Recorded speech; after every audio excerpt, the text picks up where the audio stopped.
Bisa terdengar tidak? Di atas kedengaran tidak? Tidak. Berarti dari tadi kita ngobrol nggak ada yang dengar.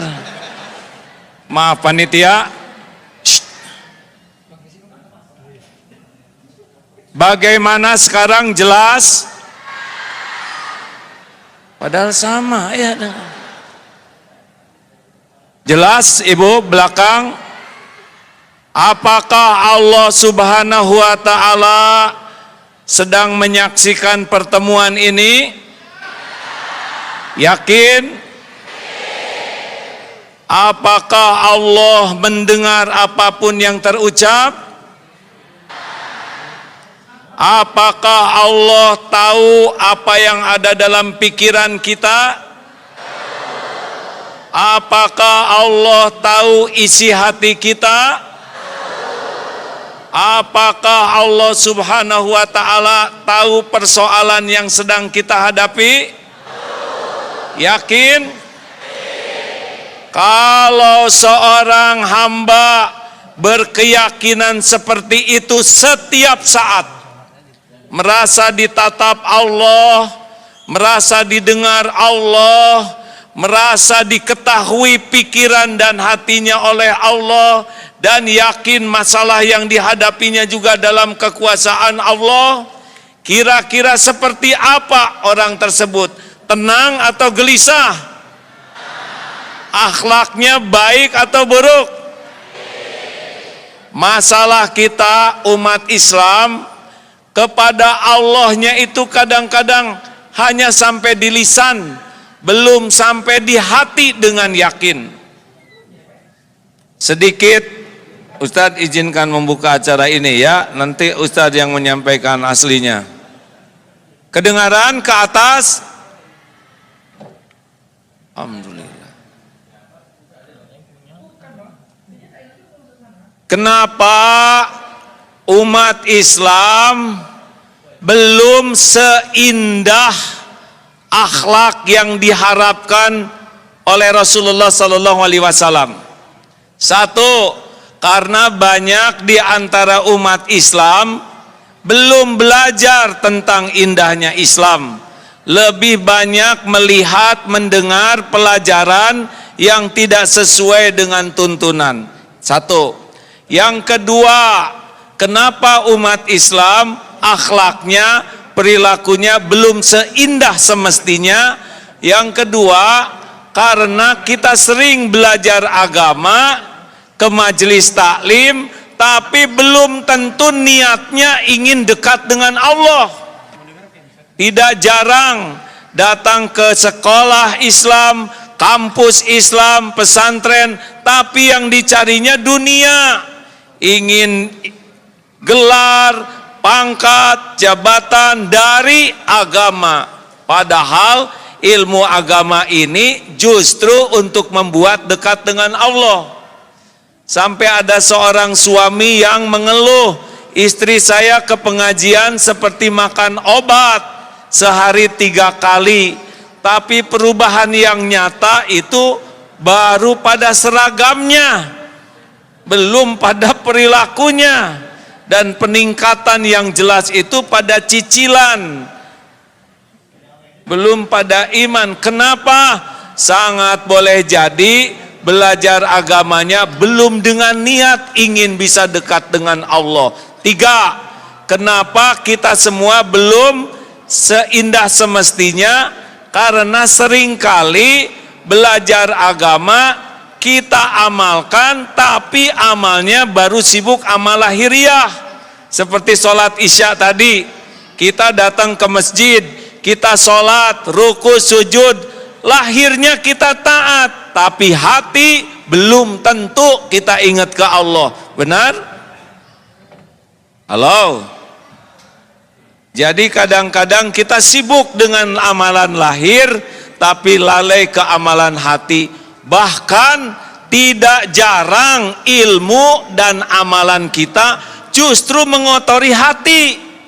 Jadi ujub, jadi takabur, merasa paling benar, merasa paling soleh, justru karena ilmu dan amal yang kita lakukan.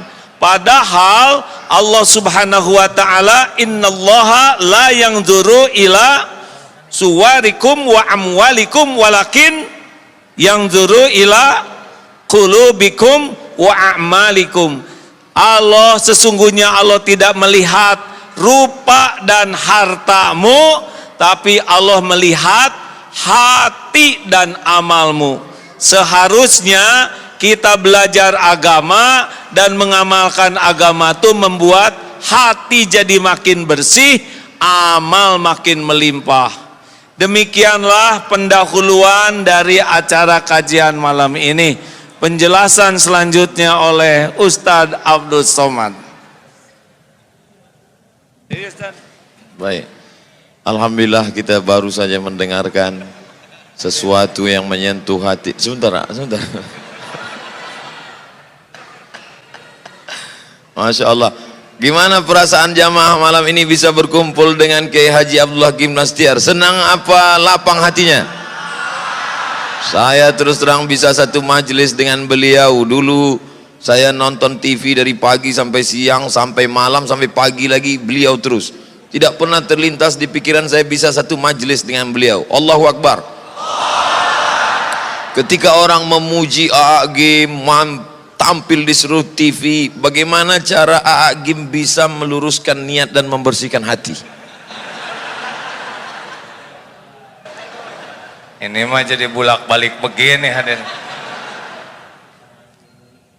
Dulu Ustadz, Ya. kita ngobrol aja lah ya. Baik. Dulu tidak pernah menyangka akan menjadi posisi seperti ini. Ya. Tetapi entah bagaimana takdirnya tiba-tiba menjadi dikenal sebagian orang. Allah. Padahal secara keilmuan belum siap, dan ada lagi yang belum siap, keimanan belum siap.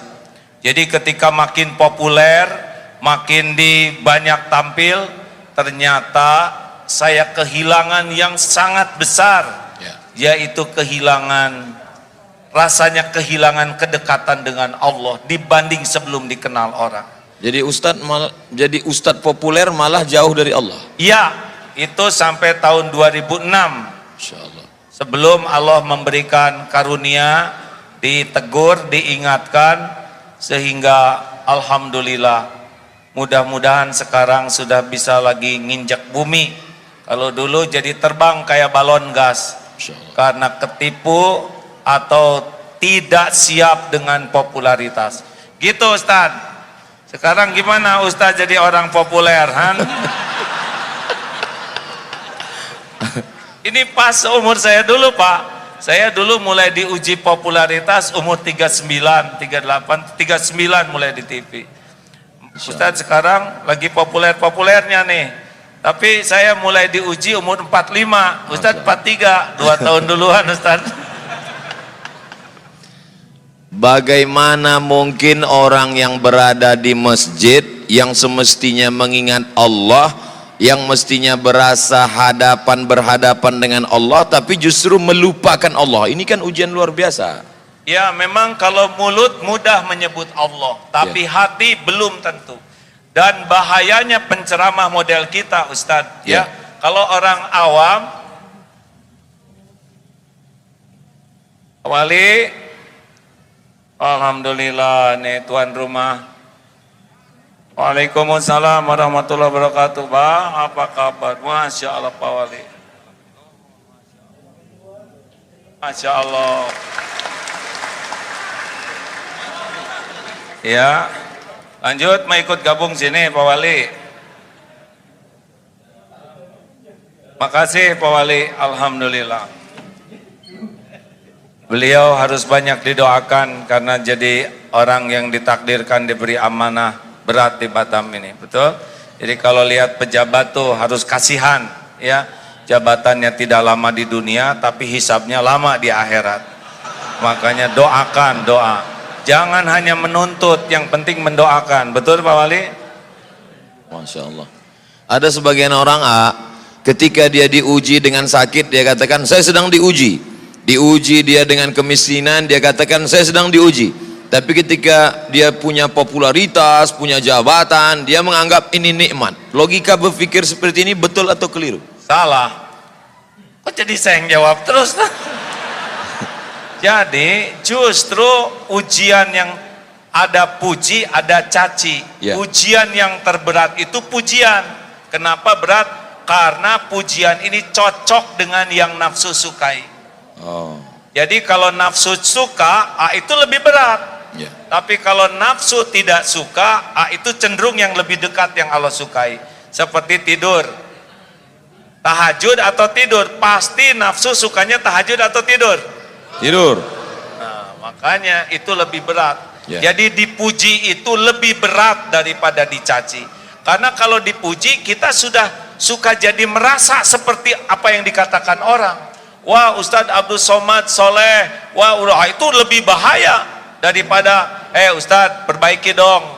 Nah itu lebih bagus. Berarti kalau gitu kita lebih berusaha mencintai haters daripada lovers. Ya lover dicintai, haters juga dicintai. Masya Allah. Karena tidak rugi kita dikritik orang. Yang rugi itu sebetulnya kalau terpedaya oleh pujian orang. Sekarang bagaimana rasanya Ustadz jadi orang terkenal?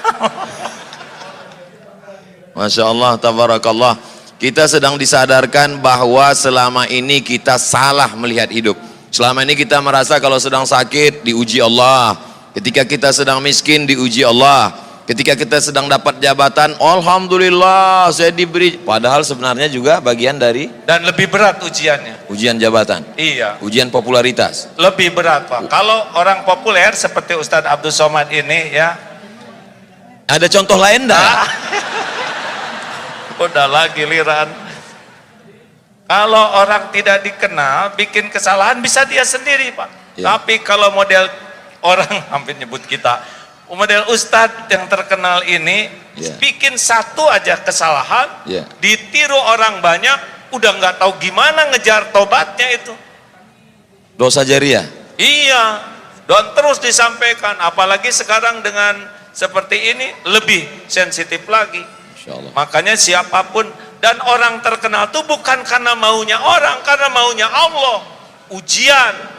Tidak usah ingin terkenal. Dan kalau nggak ada takdirnya nggak akan pernah terkenal.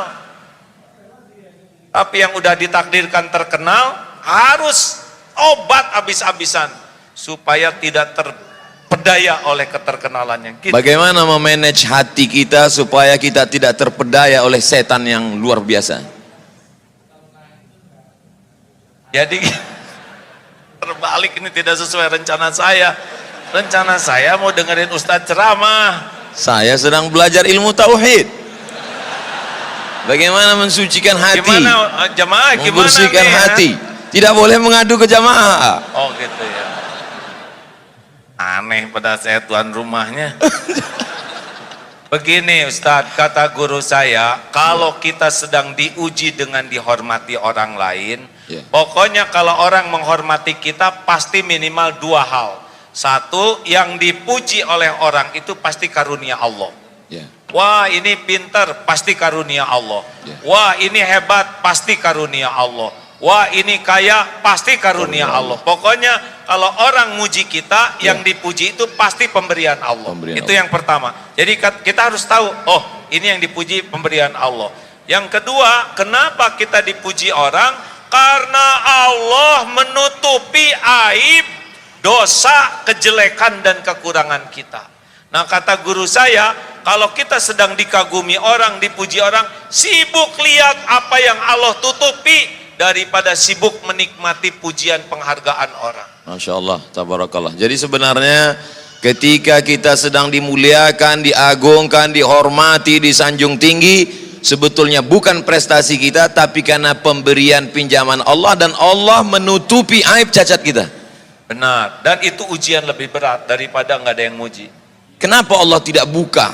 Itu semua karena sayang Allah kepada kita. Sayang Allah, mungkin doa orang tua, mungkin kita pernah nolong seekor kucing, mungkin kita pernah ngasih minum burung, dan Allah suka dengan kebaikan kita, yang kita tidak merasa hebat dengan kebaikan itu, tapi Allah suka. Biasanya orang bicara tentang masalah dunia ini, dia melihat yang di luar, ekonomi, politik, sosial, budaya, tapi lebih mengajak kita untuk melihat ke dalam. Sebenarnya masalahnya ada di dalam hati kita. Mengapa? Lah kan jelas sekali Ustaz, innallaha la yanzuru ila suwarikum wa amwalikum walakin yanzuru ila qulubikum wa a'malikum. Allah tuh tidak lihat rupa dan harta, tapi Allah melihat hati dan amal. Ustaz maaf ya, mungkin Ustaz lebih hafal tentang dalil yang 3 dihisab pertama. Yang pertama mujahid, yang merasa berjuang sampai terbunuh di medan perang. Dan ketika dihisab ditampakkan nikmat, dia mengakuinya. Apa yang kau lakukan? Ya Allah, saya sudah berjuang sampai saya mati di medan perang. Saya lakukan lillahi ta'ala. Apa Allah menjawabnya? Kadzabta, dusta kamu, bohong kamu. Kamu berjuang karena ingin dianggap pemberani, dan sudah engkau dapatkan pujian itu. Akhirnya dia diseret, tertelungkup, masuk ke dalam neraka. Bukan kurang perjuangannya, bukan kurang pengorbanannya, bukan kurang pengakuannya, yang kurang cuma satu, hatinya lebih suka dipuji oleh manusia daripada kedudukan di sisi Allah. Walaupun dalam pandangan manusia dia seorang mujahid, mati jihad fisabilillah, berdarah-darah. Iya, tapi Allah kan tahu hati orang. Yang kedua, orang yang belajar agama dan yang mendakwahkannya seperti Ustadz Abdul Somad, Ustadz yang lain, Ustadz. Belajar sampai ke Mesir, sampai ke Maroko. Itu yang kedua. Merasa lama di Arab. Padahal onta lebih lama.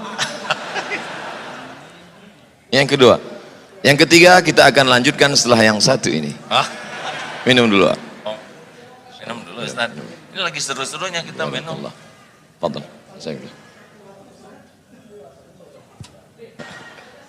Masya Allah, tabarakallah. Yang kedua itu yang belajar agama dan mendakwahkannya, belajar Quran dan membacanya. Tidak semua ke sorga. Jadi jangan kaget kalau di akhirat, na'udzubillahi min zalik, ada ulama yang terkenal di dunia tapi tidak ke sorga. Ilmunya luas, dalilnya bagus, baca Qurannya fasih, hafal Quran, tapi ketika dihisab, kadzabta, dusta kamu. Kamu belajar agama dan dakwah karena ingin dianggap alim, dianggap ulama, dai, kondang, dan sudah engkau dapatkan di dunia, diseret tuh ke neraka. Engkau ingin dianggap qori dan sudah engkau dapatkan. Tidak kurang ilmunya, tidak kurang Qurannya, yang kurang satu saja. Apanya Ustaz? Keikhlasan hati. Hatinya. Karena Allah. Jadi enggak cukup kita sibuk beramal kalau tidak mujahadah membersihkan hati. Dan cuma satu penyebabnya, dia senang dengan kedudukan di sisi manusia dengan menggunakan amalan akhirat. Itu yang membuat Allah marah. Mencari kedudukan dunia dengan berbagai macam bunga-bunga keindahannya, justru dengan amal akhirat. Ya, itu yang membuat Allah. Padahal yang diinginkan Allah, tundukkan dunia untuk memperoleh akhirat. Iya, coba jelaskan itu Ustaz. Yang ketiga, ini saya sering cerita ini antara dunia dan akhirat ya. Mana yang kira-kira lebih tidak disukai Allah? Bu, akhwat, mana yang berbahaya bagi seorang wanita? Ingin kelihatan cantik atau ingin kelihatan solehah? Jangan ini aja ke sini, Ustaz. Mana yang bahaya bagi seorang wanita? Ingin kelihatan cantik atau ingin kelihatan solehah? Harus kita voting nampaknya. Oh gitu. Mungkin mereka ingin kelihatan cantik. Karena oleh sebab itu maka karena banyak lelaki ingin perempuan itu lebih cantik daripada ingin soleha, makanya perempuan lebih banyak mempercantik diri daripada mempersoleha diri. Wah, benar. Saya baru dapat dari grup WhatsApp. Oh gitu. Tapi yang bahaya tuh ingin kelihatan soleha. Kalau wanita ingin kelihatan cantik, fitrahnya. Kalau lelaki ingin kelihatan cantik, LGBT ya. Bolehkah Bu, wanita ingin kelihatan cantik? Jawab, boleh tidak? Yang mantap boleh tidak? Untuk siapa? Suami siapa? Masya Allah, tabarakallah. Istighfar ibu-ibu. Kalau wanita ingin kelihatan solehah, pasti menggunakan hak Allah. Jadi lebih nunduk, subhanallah, subhanallah. Yang harusnya zikir untuk Allah, tapi dia ingin dipuji oleh orang ahli zikir. Dan itulah yang membuat Allah marah, karena dia menggunakan amalan hak Allah untuk cari pujian manusia. Itulah sebabnya ustadz, ulama, qori'ah berbahaya. Giliran ustadz, ya.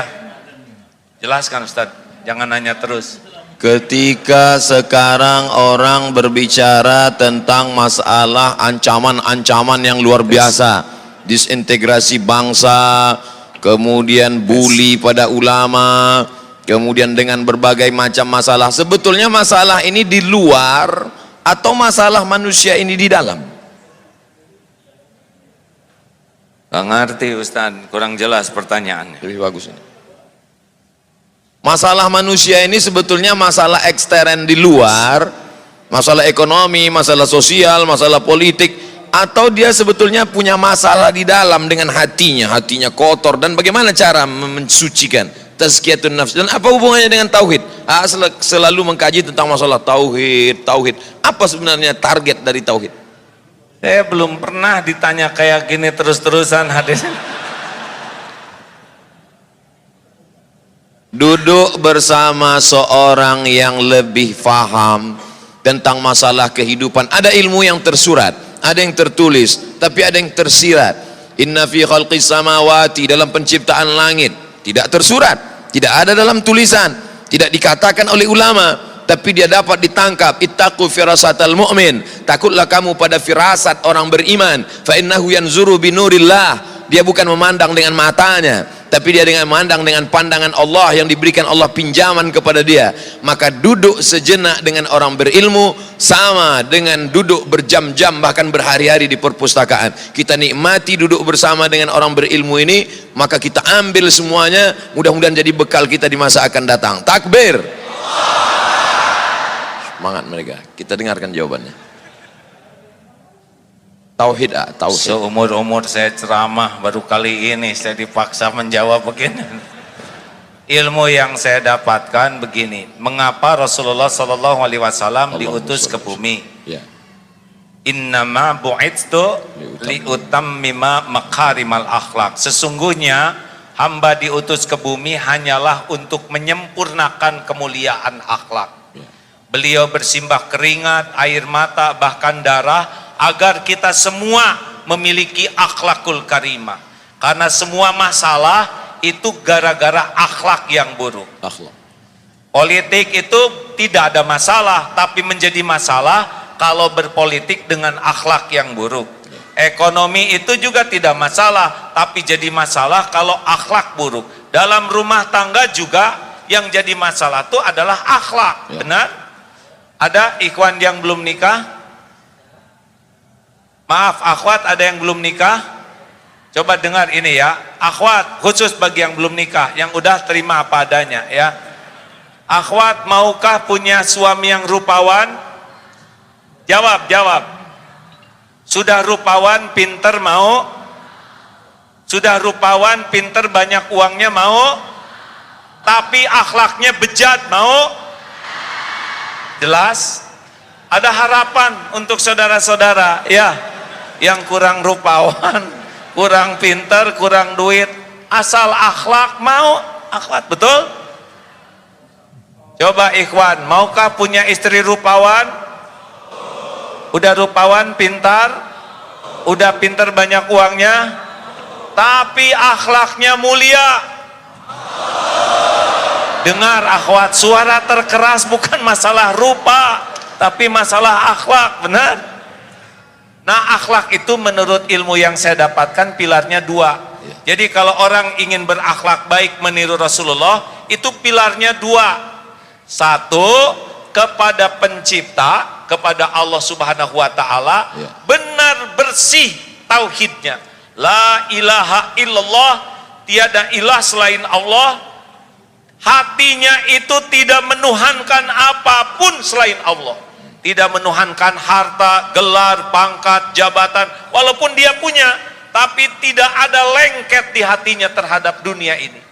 Allah saja, mau dia jadi menteri, jadi gubernur, jadi wali kota, tidak ada masalah. Hatinya tuh, saya bukan hamba siapa-siapa selain hamba Allah. Buahnya dua, patuh dan pasrah. Cirinya juga dua, roja dan khaufnya kepada Allah. Itu tauhid. Nah, yang kedua, kaki yang kedua adalah kepada ciptaan Allah. Makhluk. Rahmatan lil alamin. Kepada pencipta bertauhid, kepada ciptaan rahmatan lil alamin. Penuh kasih sayang, keinginan agar orang-orang itu punya nikmat iman, bisa selamat dunia akhirat. Itu Ustadz yang saya tahu. Itu makanya AA Gim selalu mengkaji masalah tauhid, bahkan pondoknya Darut Tauhid.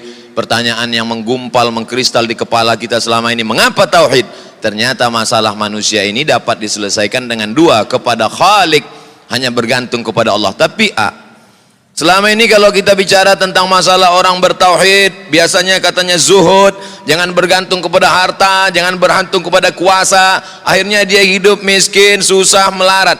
Tapi Agim ada yang unik, dia bicara tentang tauhid, bicara tentang zuhud, tapi dia kaya raya, motornya gede. Bukan motor gede, itu motor sedang, sayanya kecil, jadi lebih kelihatan. Masya Allah. Bicara tentang masalah tauhid, orang selalu mengatakan kalau sudah tauhid kita murni, jangan lagi memandang kepada harta, tinggalkan ekonomi, tinggalkan. Tapi justru Agim tidak demikian. Tauhid tetap, tapi kita lihat kehidupannya baik, ekonominya mapan, kehidupannya bagaimana menyeimbangkan ini sehingga umat tidak tersesat dalam pemahaman yang keliru, memahami Islam. Jadi begini Ustadz, Ya. tidak menuhankan itu bukan berarti tidak punya. Kata kuncinya bukan berarti tidak menuhankan, berarti tidak punya.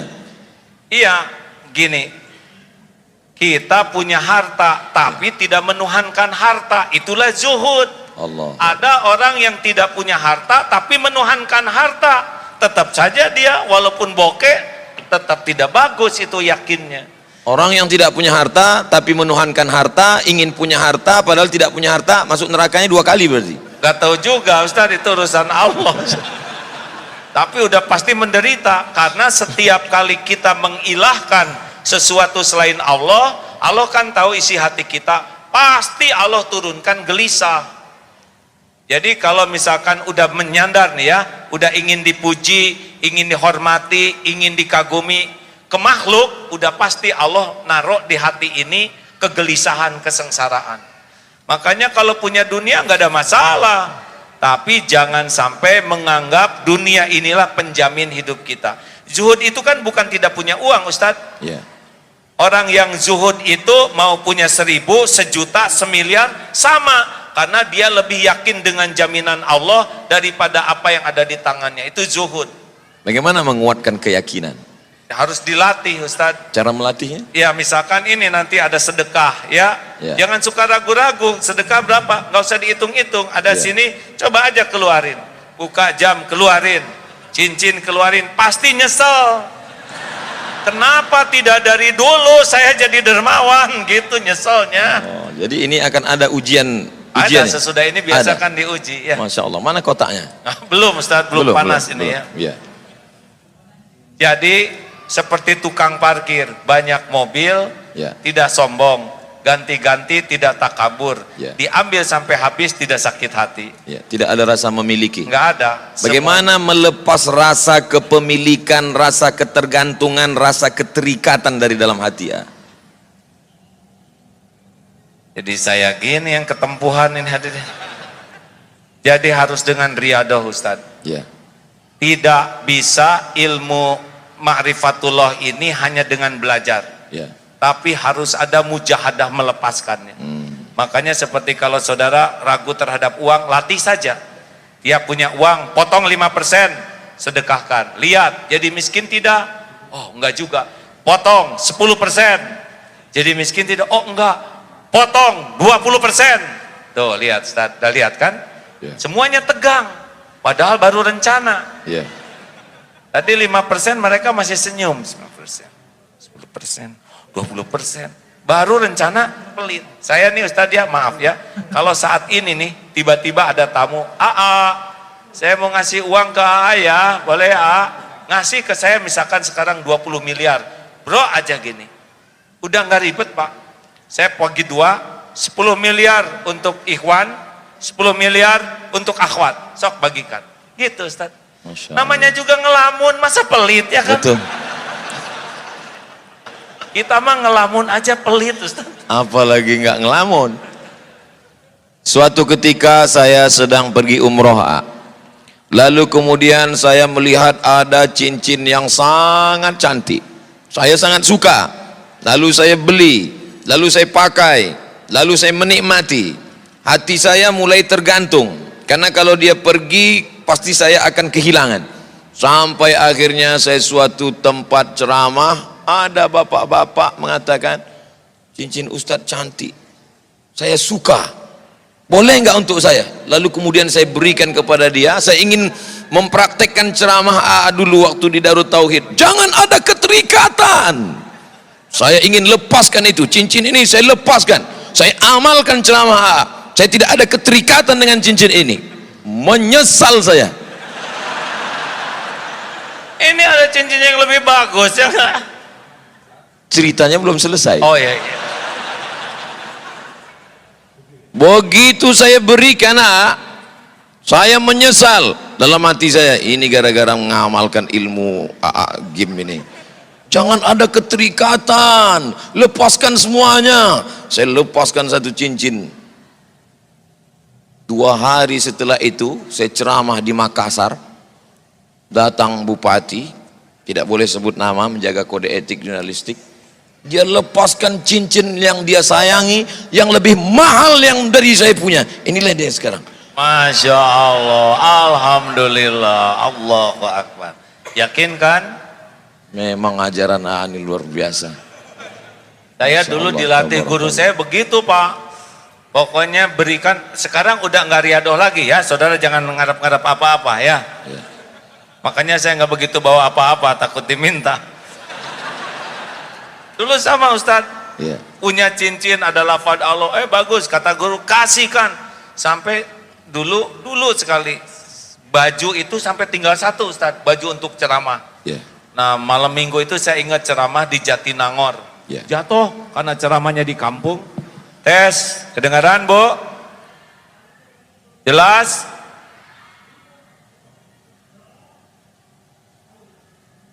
Dari tadi tidak kedengaran. Yang sebelahnya gini, yang sebelahnya gini, gimana? Jelas sekarang? Ya memang hidup tidak mungkin memuaskan setiap orang. Nah hadirin, saya ingat tuh Ustadz, Ya. pada subuh, waktu itu saya masih tinggal dengan orang tua. Ya.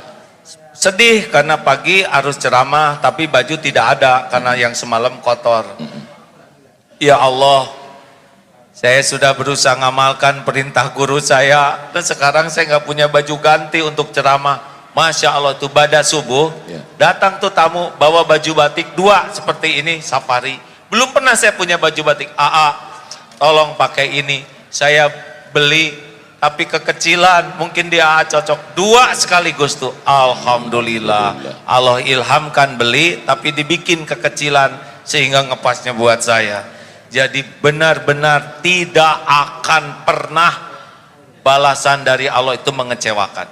Gimana kalau ketika memberi itu ada harapan dalam hati, mudah-mudahan Allah balas, Allah ganti, boleh nggak? Boleh, karena ngarap-ngarapnya dari Allah. Hanya levelnya belum level bagus. Kalau level yang paling bagus VVIP tanpa ada harapan sama sekali. Dan Allah udah tahu kita berharap di hati kecil. Ya. Allahu Akbar. Kan lintasan hati, wa huwa alimum bidatis sudur. Wa asiru qaulakum awijharu bih innahu alimum bidatis sudur. Mau engkau rahasiakan kata-katamu mau engkau keraskan seperti ini, sesungguhnya Allah tahu isi hati. Al-Mulk 13. Ya. Allahu Akbar. Sulitkah bagi Allah Subhanahu wa taala memberikan yang kita minta? Kenapa Allah tidak pernah mengabulkan semua keinginan kita? Apa rahasia di balik itu? Karena belum tentu baik yang kita inginkan. Wa asa an takrahu syai'a wa huwa khairul lakum wa asa an tuhibbu syai'a wa huwa syarrul lakum. Boleh jadi engkau tidak suka, padahal baik menurut Allah bagimu, dan boleh jadi engkau suka padahal buruk menurut Allah. Wallahu ya'lamu wa antum la ta'lamun. Jadi kekeliruan kita selalu menginginkan Allah ikut nafsu kita. Benar Ustaz. Padahal semestinya kitalah yang menurut Allah. Sebetulnya tidak penting keinginan kita itu, yang terpenting keinginan Allah yang terjadi pada diri kita. Bagaimana caranya menundukkan keinginan kita mengikut kehendak Allah ketika yang kita inginkan tidak tercapai, hati kita tetap lapang plong? Gimana caranya? Ya Allah, belum pernah sepanjang saya ceramah jadi terdakwa begini. Santri di Darul Tauhid mah nggak ada yang berani kayak gini Ustaz. Nggak apa-apa begini hadirin, sebetulnya saya mau dengerin ceramah beliau ini. Setuju tidak begini atau saya balik aja? Jadi Ustadz, apa pertanyaannya tadi? Selalunya kita menginginkan Allah mengabulkan keinginan kita. Ketika Allah tidak memberi apa yang kita inginkan, lalu kita merasa sempit, sulit, marah. Bahkan tidak sedikit dari orang marah kepada Tuhan. Na'udzubillah. Bagaimana kita menundukkan keinginan kita mengikut kehendak Allah dengan hati yang lapang? Memang ini tauhid. Kalau kita tahu Allah Maha tahu yang terbaik bagi kita, kita tidak akan ngotot dengan keinginan kita.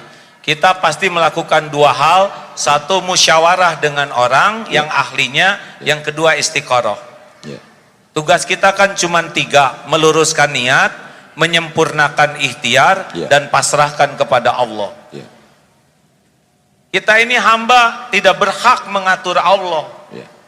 Kita ini hanya melurus. Tugas kita kan bukan menentukan sesuatu. Tugas kita tuh niatnya lurus, lillahi ta'ala, ikhtiarnya maksimal di jalan Allah. Dan yang ketiga, kalau baik silahkan, kalau tidak baik jangan. Mungkin praknya ini yang penting tuh Ustaz. Kalau orang tidak pakai prolog niat cara yang benar dan tawakal, pasti luka. Ini kan prinsip luka di hati itu kan karena melekat. Seperti perangko melekat di amplop, ketika dicopot robek dia. Nah, kemelekatan hati kita, lengketnya hati dengan sesuatu, itulah yang bikin kita banyak sakit hati. Karena melekat. Melekat, kayak pengen dipuji, orang tidak muji, sakit hati. Pengen dihormati, orang tidak menghormati, sakit hati. Gitu. Keinginan sumber penderitaan. Oh ya? Iya benar juga. Ada lagunya itu. Coba Ustadz jelaskan lagu keinginan sumber penderitaan. Semakin besar keinginan, semakin besar hawa nafsu, semakin besar kekesalan dan penderitaan ketika tidak terkabul. Karena kita sudah membuat suatu obsesi besar. Tapi kalau kita lihat hadis Nabi SAW, Nabi berkata, saat aku lihat percikan batu pertama, kamu akan membebaskan Rom. Saat aku lihat percikan batu pertama ketika menggali khandak parit, ketika berbenturan pacul besi itu dengan batu, aku melihat cahaya, kamu akan membebaskan Yaman, kamu akan membebaskan Syam, kamu akan membebaskan Rom. Apa beda obsesi keinginan dengan cita-cita? Karena Nabi mengajarkan kita punya cita-cita tinggi. Ada dalilnya, ihris ala ma yanfa'uk wasta'in billah wala ta'zaz. Yang lanjutan dari al-mu'minul qawi. Ahabbu ilallah minal mu'min. Al-mu'minul qawi khairun wa ahabbu ilallah minal mu'mini dhaif wa fi kullin khairun. Mukmin yang kuat lebih baik dan lebih dicintai Allah daripada mukmin yang lemah, walau pada keduanya ada kebaikan. Ihris ala ma yanfa'uk. Bersungguh-sungguhlah, antusiaslah, semangatlah dengan apa yang bermanfaat bagimu. Ada lanjutannya, wasta'in billah. Minta tolong ke Allah wala ta'jaz, Ta'jaz, jangan dan lemah. janganlah kamu bersikap lemah. Jadi kata kuncinya adalah bermanfaat atau tidak bermanfaat dan minta tolongnya kepada Allah. Silakan punya cita-citi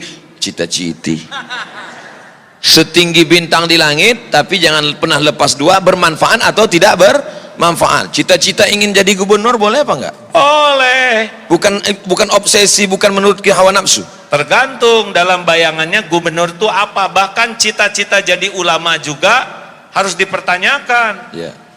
Kamu ingin jadi apa? Saya pengen jadi ulama. Kenapa? Karena ulama itu keren, dihormati orang, pulangnya dapat amplop. Nah, dunia itu bukan pengen akhirat. Nah kalau gitu ulamanya tuh dunia, itu nggak boleh. Dia pengen jadi ulama versi itu. Kalau saya ingin jadi ulama, kenapa? Karena saya ingin punya hati yang takut ke Allah. Ah, bagus. Ya. Pengen jadi gubernur, boleh. Terserah mau jadi apa. Dengan jadi gubernur, mudah-mudahan saya bisa mengambil keputusan yang paling adil. Karena Indonesia ini dibangun dengan negara kesepakatan. Tolong ini teman-teman disimak ya. Indonesia ini dulu awalnya dibangun oleh kesepakatan para tokoh-tokoh kita. Tidak hanya umat Islam, Ya. tapi ada juga tokoh-tokoh yang selain agama Islam sepakat membangun negeri ini dengan berdasarkan Pancasila. Itu kesepakatannya. Nah kita misalkan sekarang sudah ada, kita harus menyadari bahwa memang cikal bakalnya ini adalah kesepakatan, bukan hanya milik umat Islam. Ya. Jadi kita harus mengerti dan menghargai hak-hak orang lain juga, karena memang kesepakatannya begitu. Jadi kalau saudara ada di Australia, ya memang begitu kesepakatan awalnya. Nah kita kalau saudara pengen jadi gubernur, dengan begini saya mudah-mudahan bisa bersikap adil kepada umat Islam, mudah-mudahan bisa menjadi tauladan, mengajak ibadah dengan benar, berakhlak dengan baik. Kalau niatnya jadi pejabat untuk keadilan, untuk kemaslahatan, jadi tidak jadi udah dapat pahalanya. Manfaatnya paling tidak Kiai Haji Abdullah Gimnastiar bisa memuluskan, merubah Bank Riau Kepri menjadi Bank Riau Kepri Syariah. Baik apa tidak baik itu? Ulangi. Bank Riau Kepri konvensional. Ya. Kalau ada orang yang suka ngaji, punya kekuasaan, bisa berubah menjadi Bank Riau Kepri Syariah. Itu ada manfaat atau tidak ada manfaat di dalamnya? Saya kira setiap transaksi kebagian pahalanya itu. Setiap transaksi. Ya, kepala daerah yang memberikan keputusan seperti itu dapat pahala, karena untungnya jadi kepala daerah, jadi pemimpin tuh kalau menentukan kebaikan beliau dapat pahala mengalir. Bonus. Tuh Pak Wali Kota